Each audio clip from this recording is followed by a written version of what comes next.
Happy Happy IDAHOBIT IDAHOBIT Day from Day the from Valley the Valley Pride Pride family. family. Yeah.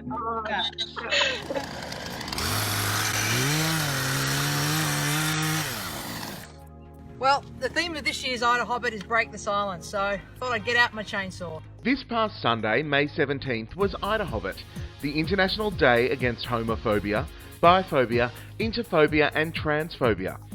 It was a day celebrating LGBTIQ people globally and raising awareness for the work that still needs to be done to support our communities. May 17th this year was also the 30th anniversary of the World Health Organization removing homosexuality from the classification of diseases and related health problems back in 1990. This date is a big deal.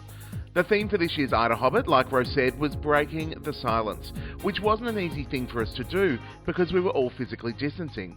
But our pride went viral, with events, speeches, celebrations, flag raisings and more hitting our social media hard, shining with a pride that's still continuing with events even today. But I don't know about all of you, but for me, this year it just felt a little weird.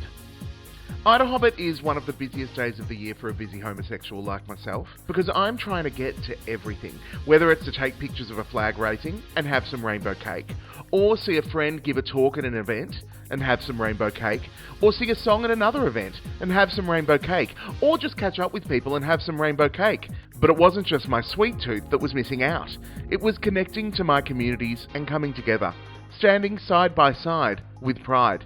And that got me thinking, this is something that LGBTIQA+ people who live in regional spaces probably experience all the time. Many of us jumped for joy when we heard we could start visiting other people in their houses again, because for us, that's a 5-minute trip. But in regional spaces, the isolation and physical distancing is just their day-to-day, which is why expressions of pride over IDAHOBIT are so very important. From the Bass Coast to Ballarat, from Daylesford to Mallee and more, they did their bit to remind their communities, even though they're feeling further isolated at the moment, that they aren't alone. One such great event was Geelong Rainbow Inc., throwing a special Rainbow Hour of Power at Piano Bar Geelong with conversations, drag shows and more. I rang Aaron, it was only a week ago, and I said, hey, I've got this crazy idea. What about we do something, an hour of Rainbow Power and just try and do some performances, a bit of storytelling, a bit of sharing and talk about our experiences.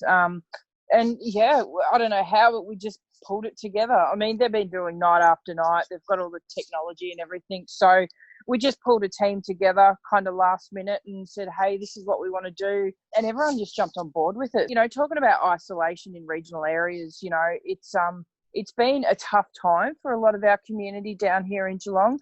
Our community, the LGBTIQ community, that is our chosen family, So to have that connection is extremely important. From one regional area to another, Gippsland Pride used IDAHOBIT to relaunch their Pride Gala, which would have been this coming weekend, and has now been moved to later in the year to November. The Gippsland Pride Committee kind of got together and we thought, now's the time, for hope and for a bit of a light at the end of the tunnel. We're starting to see things lift and shift, and why not, a week from what would have been, send out a new date so we've got something to look forward to on the most appropriate day to celebrate that, really. So we thought the timing was pretty spot on, and now's the time more than ever to connect. So having a bit of a date in mind that we can all look forward to and plan around, for many reasons, for Gippsland in particular, was really important right now. I think when you're in a regional area, it's already hard as a baseline to connect with other LGBTQI people, but then on top of it, you add this extraordinarily crazy thing that's happened to us all. We couldn't think of a better way to throw a massive party when it's safe and comfortable for all of us to do so and bring us all back together. Like a lot of regional areas, we're remote. We're a bit removed from metropolitan Melbourne, but uniquely, I suppose, Gippsland makes up a quarter of the state of Victoria. And that's very, very easy to forget. There's this continual pressure on top of, normal remote living in Gippsland, but the geography of it is quite unique in that it's so far breadth, from the doors to Gippsland in Warragul right through to Eden and East Gippsland.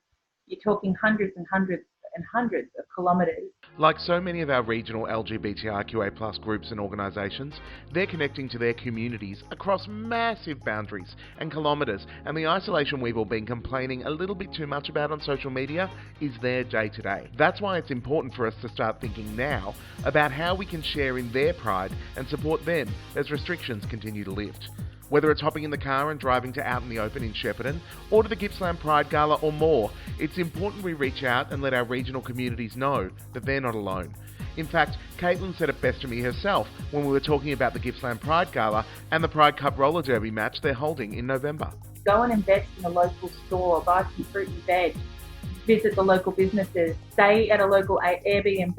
You know, we're hoping with the good weather comes an opportunity to enjoy our beautiful region. So we're really hoping with enough notice, everyone coming up to join us for the queer event of the year will hopefully also enjoy our region.